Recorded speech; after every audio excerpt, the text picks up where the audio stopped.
voice of Tootsie Bert, man, I gotta tell you, you know what I mean? Nation, when you hear this song, it's just such a feel-good song. It is. You literally want to rise up. You feel so empowered. You feel so great, and it's like, yeah, I can do this. One of the greatest national songs we've ever produced. Big up to Mikey Bennett, you know what I'm saying? Grafton Studios. Yeah, man.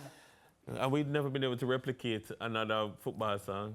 No, it's like everything else. It's like in a ride. No. But you know, you have a great song when even when it's not football season, it's still relevant and it still resonates. You understand me?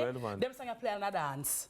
Yes. You understand what I'm saying? Yes. Yeah, and the vibes. Absolutely. Yeah. Good morning, Mikey. Well, guess what? Thank you very much for staying with us here on Sunrise.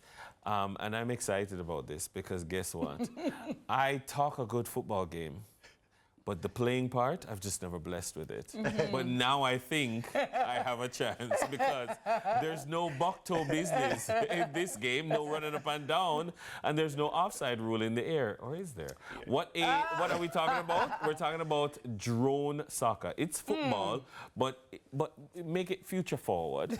And today, President of the Jamaica Drone Soccer Association here in Jamaica, Dervin McKillop, is with us. He's going to talk about how the island is gearing up for the 2025 drone soccer World Cup. There's a World Cup, yeah? Who knew? There's an association here in Jamaica. There's a team here in Jamaica. And there's a World Cup. And so how we are getting students across the island in on the action. Oh my goodness. Good morning. Good morning. Yo. Pele want to see you. Maradona, you must say, Maradona right now. Them give us say, sir, hold up. Yep. Pele is like, excusez-moi. We play on the field. Yeah. What's going on, Dervin? And your crew with football in the air? Yeah, that's correct. Jubilino, I say, yo, how old is this sport? Like, this sport started in 2016 in South Korea. So which sounds like something that would start in South Korea. Definitely. Yes, Seoul. Yeah. So what is it exactly? So drone soccer is, we call it, robotics in the air. Or if I want to put it a simpler way for folks who are watching to understand, if you're a Harry Potter fan, you know Quidditch, the game Quidditch. So drone soccer was pretty much originated from that futuristic game from Harry Potter, Quidditch. Yes. Okay. So that's the closest thing that we want to associate drone soccer with. Now, outside of just that futuristic game from Harry Potter, drone soccer is an ICT sport. And for the viewing public, ICT stands for Information, Communication, and Technology. And so with ICT, we blend the aspect of technology with traditional sport. Right. So, as Dennis would have asked, is there, things like fouls or penalty? The game is a structured game. So we have a rule book that governs the sport of the game. And so there are, outside of the rule book, there are also guidance to the game, right? So overall, drone soccer is a regulated sport. So things like where we have FIFA, where you have a regulated size football and weight, drone soccer also is regulated in that way that the size of the drone and the weight of the drone as well as has to be approved by the association. So you can't just get a random drone soccer ball and come and say, hey, I'm going to play drone soccer. No, that's not how it works. So let me ask you, so does it operate like football? So you have forward and striker and positions left on the wing, field. Wing back, what am I saying? Right back, wing back. Yeah, wing back. Defense, like defense, goalkeeper, like you have all. Yes, the game. So in the game of drone soccer, there's in the official game, there's 5 players per team. And from the line of defense, you have the keeper. Then you have what is called a libero, which is a front defender, and a sweeper, which is a rear defender. You have a striker and a guide. Now, in the game, there's 2 classes. There's class 20 and a class 40. Class 20 means it's a 20 centimeter diameter drone soccer ball, which you'll see in the demonstration. And this is the class 40 diameter ball. It means that in the class 20, just explaining the course of the game of play, is you have 2 players that are considered striker that can score the goal. But in the class 40 is a more advanced game. We only have, as you can see, this ball is labeled as a striker. So he's the only player that will be able to score goals. Now you have going back to how it's played in sets of 3. So it's 3 sets and the best of 3 set wins. And each set lasts for 3 minutes, and in between the sets you have what is called a 5-minute recovery time, that anything that is wrong with the drone, that player has to repair it to start the next set. I have injury. What? Injury time. Injury time, yes. So like, and you have like penalty and all that stuff? Yes, you do have penalties. So you have penalties, you have offside, you have fouls, all of that. The game is the game. So there's like a referee too? Yes. There is actually a first and second official, and then there is also a third and fourth official that in the game of play, if there's any dispute in terms of the scoring, if there's any warning that needs to be issued, they're given warnings, and you can be suspended from the game or suspended. So just think about the drone soccer as any traditional sport. The rules apply in terms of sportsmanship, in terms of you know, what we call it, the conduct on the field or conduct in the arena. Those rules apply. But all right, so let me ask, because one would think that it is a really good idea to merge, especially young people's love for tech with sport. And there are, I was maybe being tongue-in-cheek with it, but like there are people who might be great at tech but not as great at sport.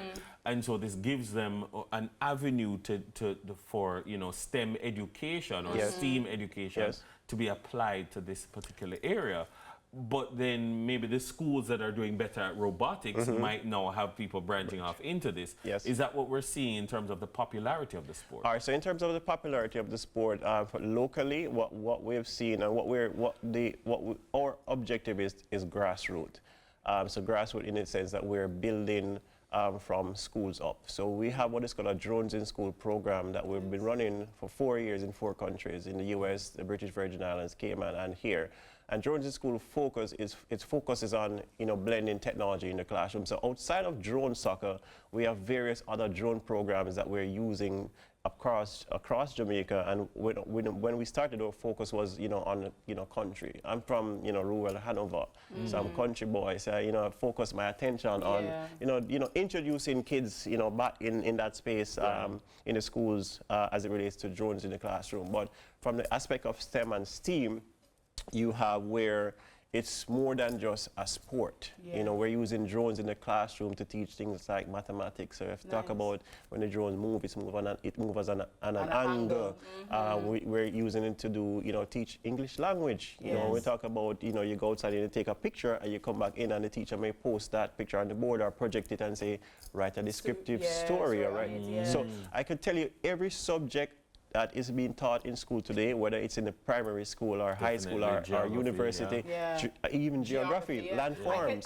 Landforms and rivers too. Exactly. You know what I mean? The meandering and all of that. At the head of the river, the head of the, you know, I can definitely see that. So talk to us, and I'm very, very interested in this, by the way, in terms of, because I've never heard about it before, and I was very interested, like, what? But again, anything to merge fun with knowledge, especially for our children, and even for us as adults too, you know, because it never run on my time, but it doesn't mean that I can't learn or I can't open my mind to learn something new. So talk to me now about everything Jamaica for United. Them now have not, you know, if I egg with, you know, they're red with daddy. So Devon, talk to me about the team that we have that will be competing, and what are you competing for, and how can we support? All right, so great. So currently we have some members who are on set who will be part of the team going to South Korea in September. And what we're competing for is the title for to be one of the best in the world. But not only title, but we're also competing for prize money. So in terms of prize money, there's over 200,000 US to be US dollars to be won.